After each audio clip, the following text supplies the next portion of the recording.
Bismillahirrahmanirrahim. Alhamdulillahirabbil alamin. Assalatu wassalamu ala asyrafil anbiya'i wal mursalin wa ala alihi wa ashabihi wat tabi'in wa tabi'it tabi'in wa man jaa ba'di ila yaumiddin ma ba'du. Qal rabbi shrah li sadri wa yassir li amri wahlul 'uqdatam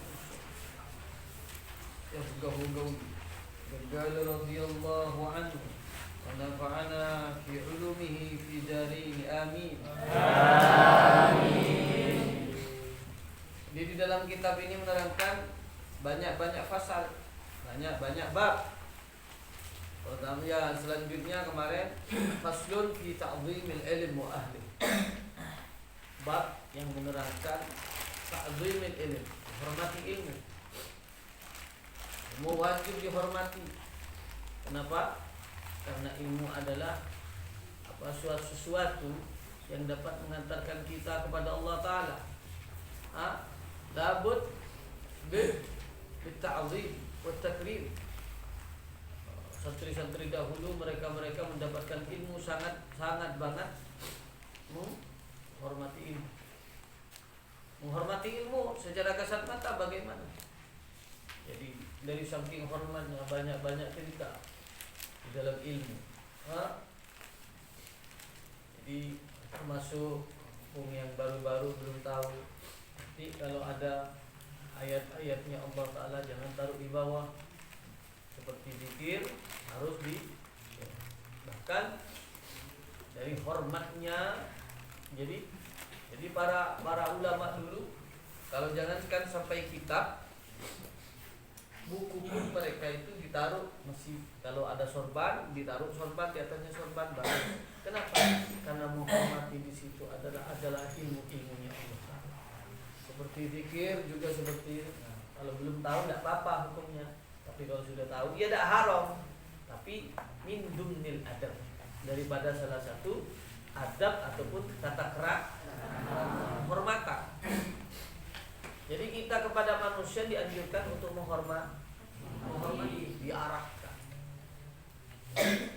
Bon kali memotong, semua kita akan dipondokkan, dingajikan agar kita berubah kan, biar jadi orang yang baik. Menghormati terhadap yang lebih tua, menghormati terhadap yang lebih kecil, menyayangi. Begitu lagi kalau Quran, jangankan sampai Quran, apalagi makanya Yusuf, tatkala kita ada ayat-ayatnya Allah Ta'ala jatuh ke tanah diamkan. Sampai ada dulu PSK di zaman dahulu, orang yang penjual diri. Katanya orang Madura itu senok ataupun PSK. Jadi pekerjaan ini sangat hina. Tadi ya, bukan orangnya yang hina, tetapi pekerja. PSK ini diangkat derajatnya, bahkan seorang PSK ini dibebaskan dari nerakanya Allah Ta'ala, dan juga diangkat derajatnya dari neraka, dirubah banting setir sehingga dia diangkat derajatnya masuk ke surga Allah Ta'ala. Kenapa? Itu karena menghormati. Suatu ketika berjalan perempuan ini di suatu perjalanan, perempuan ini menemukan sebuah kertas, yang mana kertas itu tertulis di dalam kertas tersebut ada yang meriwayatkan itu salawat Allahumma sholli ala Muhammad wa ala alihi. Ada juga yang meriwayatkan bahwasanya itu di kisah ini ataupun di cerita ini bahwasanya ini tertera ayat-ayatnya Allah berupa basmalah. Bismillahirrahmanirrahim. Aham syik ini menghormati. Kesimpulannya, si perempuan PSK ini karena bentuk hormat, entah itu sholawat ataupun ayat-ayatnya Allah berupa, termasuk sholawat kan ayat-ayatnya Allah Ta'ala. Nabi Muhammad adalah ayatnya Allah Ta'ala yang paling agung, yang paling menonjol dan paling sempurna. Ayatnya Allah Ta'ala yang ditunjukkan oleh Allah kepada anak Bani Adam adalah Nabi Muhammad Allahumma sholli ala Muhammad. Ada yang meriwayatkan di dalam kisah ini, di kertas tersebut bilang sholawat. Ada juga mengatakan bukan sholawat, tapi di sini tertera ayat Allah berupa basmalah. Bismillahirrahmanirrahim. Perempuan ini tatkala berjalan di suatu tempat menuju satu menuju satu tujuan yang berupa biasa karena PSK, ya anggaplah pekerjaan sehari-hari gitu. Tuju satu tujuan untuk menemui seorang laki-laki untuk memuaskan hawa nafsunya. Tapi suatu ketika perempuan ini berjalan satu tujuan, menemukan sebuah kertas, yang mana kertas ini tertera di sana berupa Allah basmalah, Bismillahirrahmanirrahim ataupun sholawat. Maka sama seorang diangkat, dibersihkan, akhirnya dilipat, ditaruh di saku ataupun kantong. Dia balik, tak jadi menjual diri, tak jadi, dia balik pulang ke rumah, sehingga yang namanya kertas ini dikeringkan, dibersihkan. Setelah dibersihkan, diberikan minyak parfum agar harum. Terlintas dalam pikiran, dan juga sanubarinya terlintas juga di dalam sanubarinya juga berlintas di dalam pikiran. Ini adalah ayat Allah Ta'ala. Jadi saya niat, ya Allah, mengangkat kertas ini bentuk penghormatan dan bentuk cintanya saya kepada Engkau. Karena Allah Ta'ala itu melihat amal bukan karena baik, tapi dari tulus. Dari kita yang pendosa, sudah busuk dan hina, kotor, banyak dosanya, tapi betul-betul kita bertobat datang kepada Allah, sebesar apapun dosa kita pasti diampuni. Itulah welas asih dan kasih sayang. Beda dengan manusia. Tatkala manusia dikhianati, bakal dia angkara murka, bakal kecewa, bakal marah. Tapi Allah Ta'ala tatkala walaupun dia dihinakan, Allah Ta'ala disepelekan, Allah Ta'ala tidak dirumuki, karena orang Bani tidak dirumuki, tapi manusia itu datang kepada Allah Ta'ala mengabulkan segala hajatnya. Itulah innahu arhamur rahim. Maka hakikatnya cinta adalah Allah. Maka salah satu guru kami mengatakan, la tai'as min rahmatillah. Jangan pernah kamu putus asa dari rahmat Allah Ta'ala. Walau ma'aka fi yawm wa laylah mi'ah marrah wa raja'ta warja'. Asa indama raja'ta bis-sidq wal khulus rafa Allah Ta'ala min tilka. Jadi walaupun sebanyak apapun dosa kita, walaupun sehari kita mengerjakan dosa 100 kali, tapi kita betul-betul datang kepada Allah Ta'ala dengan tulus dan ikhlas, maka Allah Ta'ala akan membebaskan kita dari perbudakan hawa nafsu. Salimna wa iyyakum. Amin.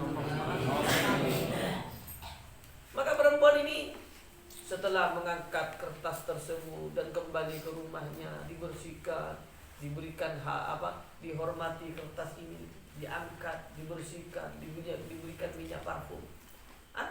Karena bentuk cintanya kepada Allah. Dia merasa, ya Allah, tidak ada amal lagi yang saya pandang, yang mau dikerjain saya itu bejatnya orang, kotornya orang, busuknya orang saya, ya Allah. Tapi saya kembali tatkala melihat kertas ini, bergetar hati saya. Saya mengakui bahwa saya sangat dosa, banyak dosa saya dan besar sekali. Dan tidak ada yang bisa mengampuni dosa kecuali Rahman Rahim. Jadi seketika itu seorang perempuan tersebut, lekas ceritanya, kesimpulannya meninggal. Tatkala meninggal, ada keajaiban.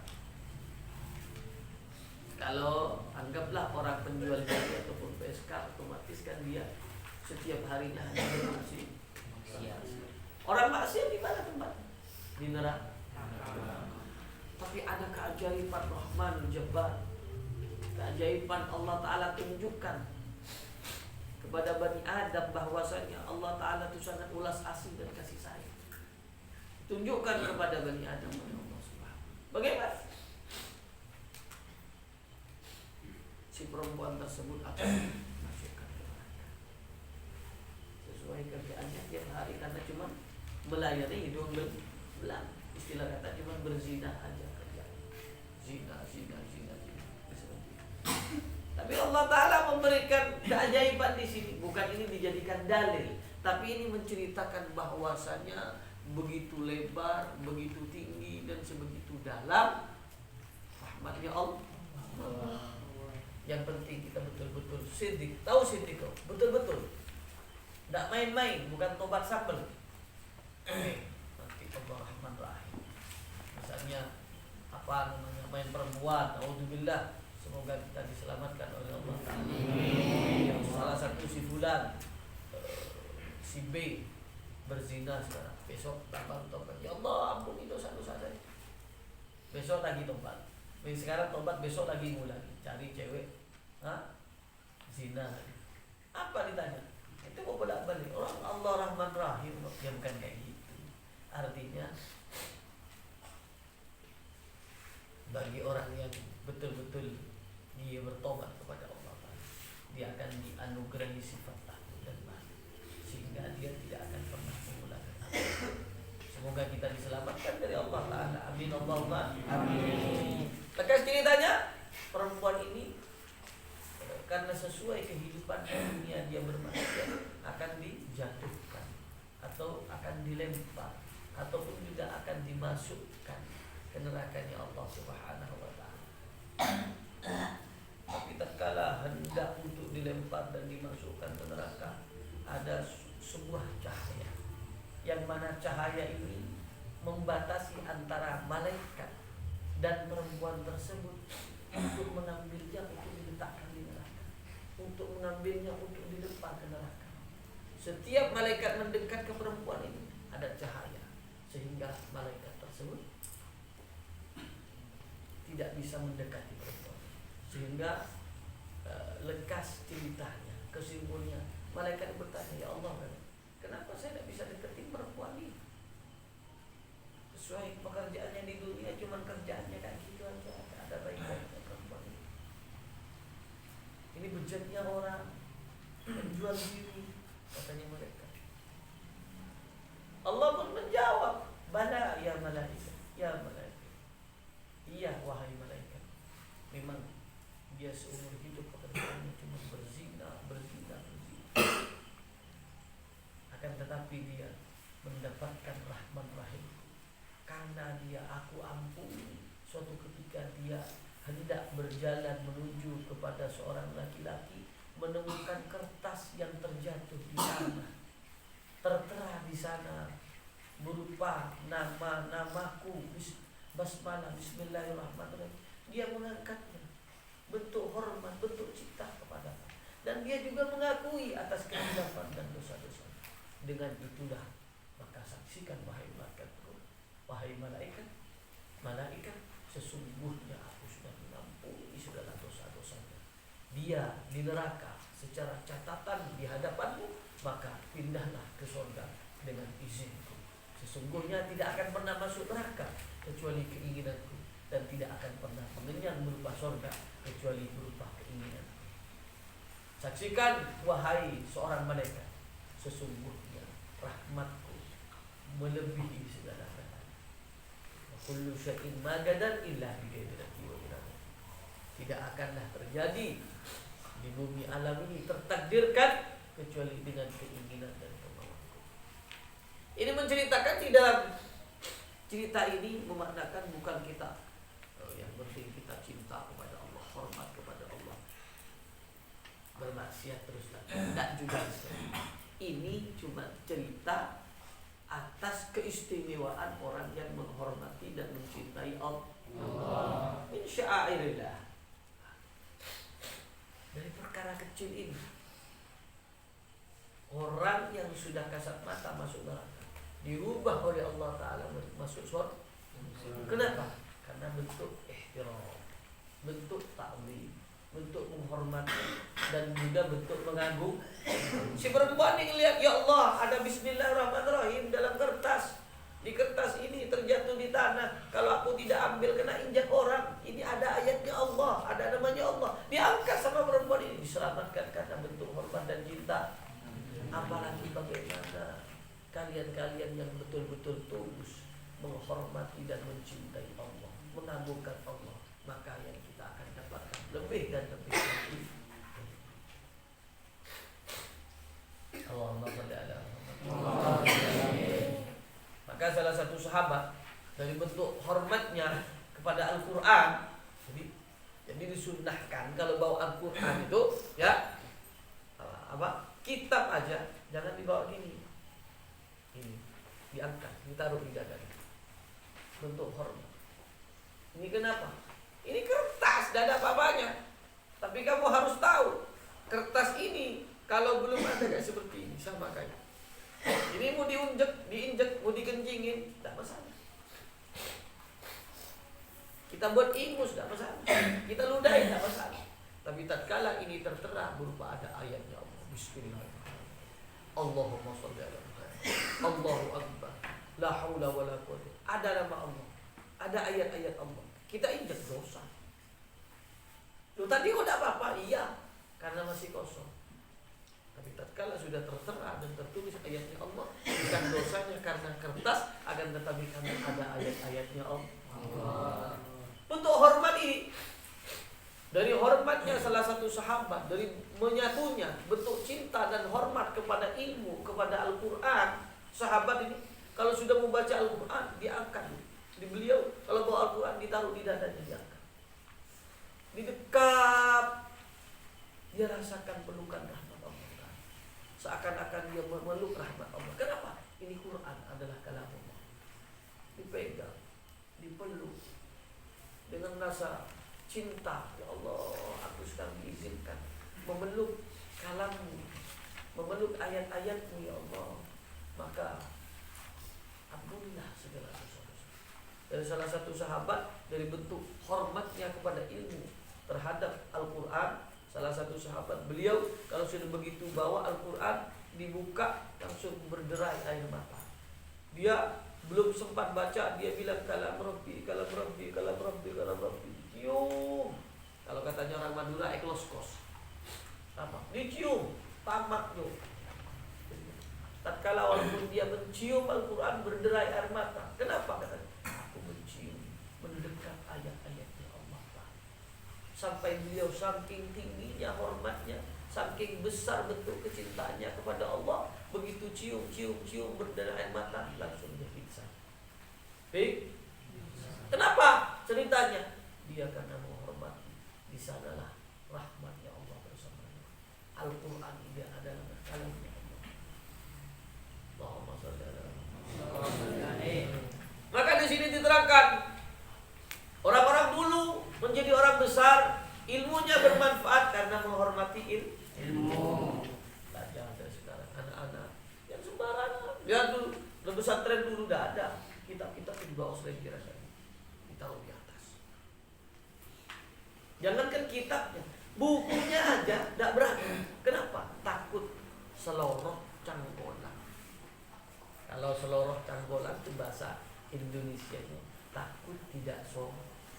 Kalau sudah tidak sopan sama ilmu, berarti tidak sopan dengan syariat. Kalau sudah tidak sopan kepada syariat, berarti tidak sopan kepada Rasulullah. Kalau sudah tidak sopan kepada Rasulullah, berarti tidak sopan kepada Allah. Terus kalau sudah kurang aja tidak sopan kepada Allah, mau apa? Semua haqqul azim bi iradati wa jalali terjadi. Allahumma shalli ala Muhammad. Maka diajarkan, itu bedanya perbedaan antara siswa dengan santri. Siswa-siswa cuma punya ilmu, tapi ruhnya ilmu tidak ada. Itu perbedaannya. Santri mempunyai ilmu, tapi kedua, santri itu tahu ruhnya ilmu, sehingga diaplikasikan ilmu itu dari keseluruhan, kakullah fi harakati wa sakanati. Jadi ilmu itu akan merayap ke pikirannya, ke matanya, ke kupingnya, ke tangannya, ke kakinya, ke hatinya, ke mulutnya, sehingga dari tutur sapa dan tingkah laku berkurang. Maka ada peribahasa, salah satu peribahasa para wali, Quran berjalan. Gimana? Kok bisa Quran berjalan sih?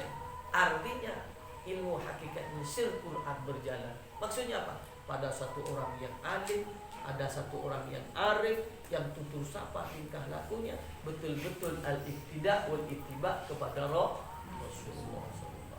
Maka di sini diajarkan, kalau kamu mau dapatin ilmu, hormati ilmunya. Ta'zimil ilm, hormati. Gimana caranya? Salah satunya ya seperti ini. Diangkat, kitabnya ditaruh.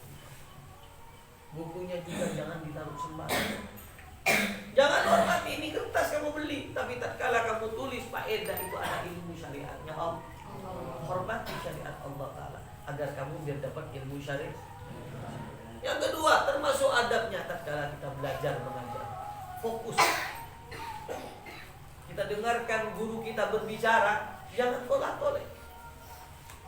Tatkala guru kita berbicara, berorasi, istilah kata, mengajarkan aburuk katanya, harus fokus, dengarkan, jangan tolak-tolak. Ya tidak haram, tapi tatkala seorang santri tolak-tolak, apalagi bercanda ngomong, itu bukan dari akhlak. Kenapa? Karena tidak menghargai ilmu.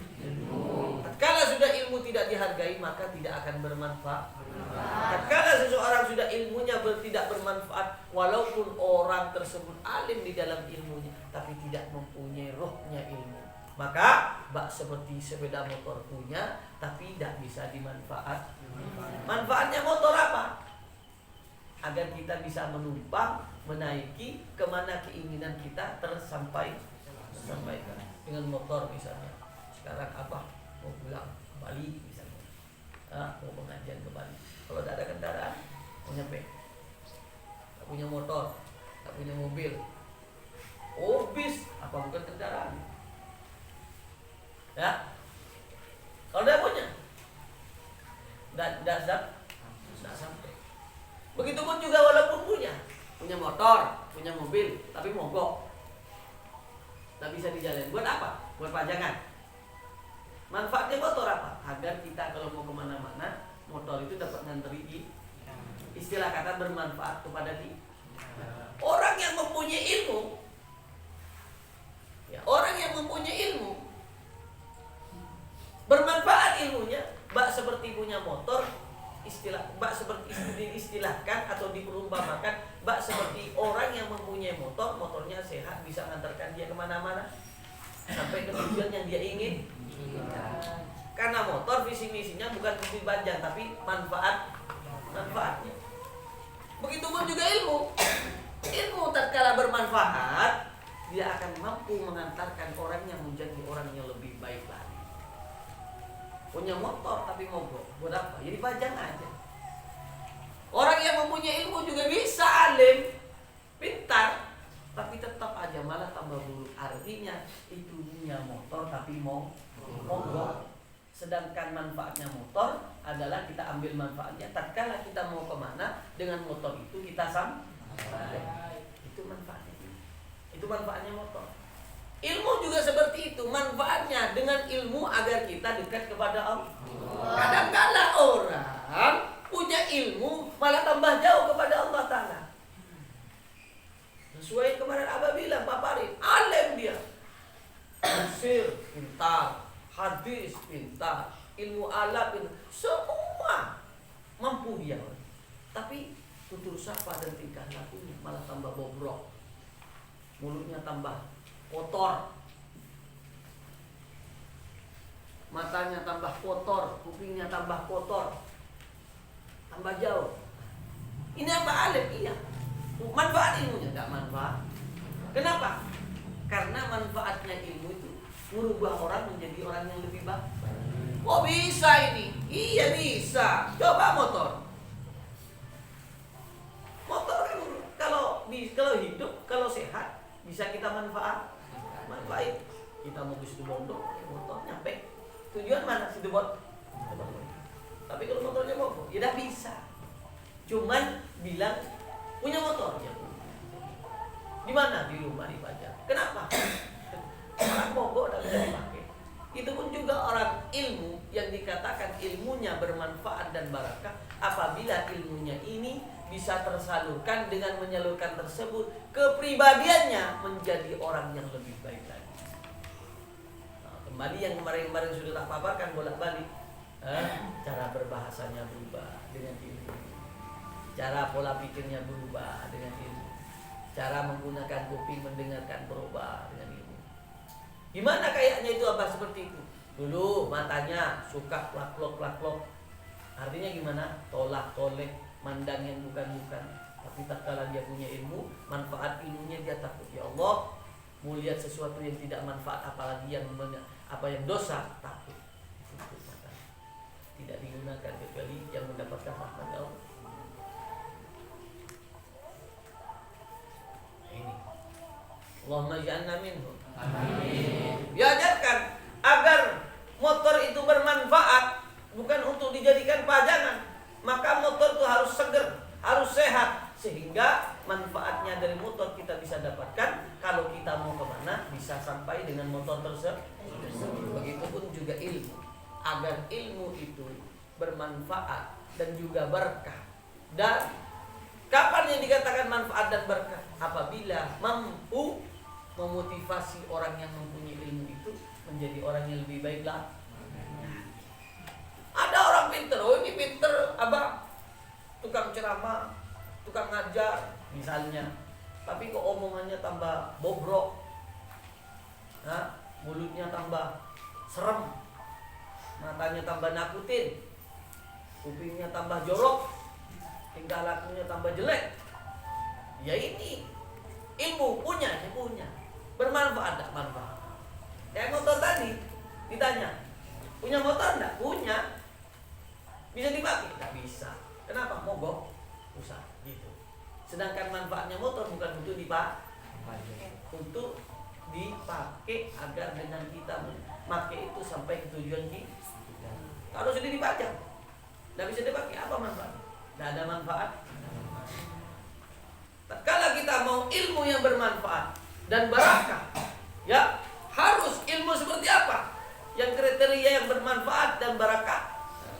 Caranya mengambil ilmu kita ada caranya. Agar ilmu kita walaupun sedikit bermanfaat, ilmu sedikit kita barakah, apa caranya? Nih, diajarin. Di sini bab ta'zimil ilmu ahliha. Menghormati ilmu dan orang yang mengajarkan ilmu. Kembali juga terhadap ilmu dan juga ini nanti besok insyaallah bahas guru.